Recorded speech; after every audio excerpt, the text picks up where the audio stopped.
When there's tyranny and evil in the land, people are going to suffer simply by being faithful to Christ.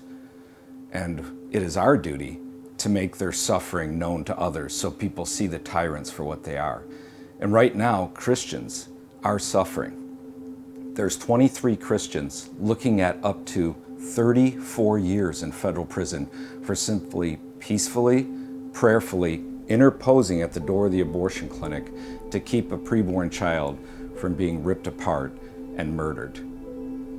So as Christians, we're called to love our neighbor as ourselves. And in God's word, it talks about rescuing the weak and needy, delivering them from the hand of the wicked. It talks about laying our life down like Jesus did. And to love a neighbor, I mean, right now, our neighbors here in the U.S. are being slaughtered, dismembered by their own moms and dads. And as a Christian woman, what's my duty before God? What's your duty in this Holocaust? People need to understand that there's a war against Christ by our government. There's a war against Christianity, there's a war against God's people by our government in this nation to totally rid this nation of all Christian influence and to make sure that every Christian who wants to be faithful to Christ is demonized, marginalized, imprisoned.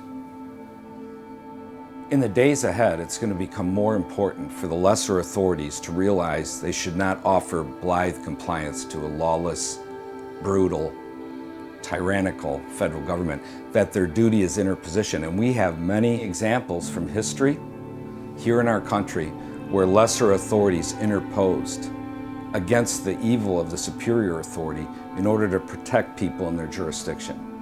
We have it from the past in our country, we have current examples, and we're going to be bringing you some of those examples in the days ahead.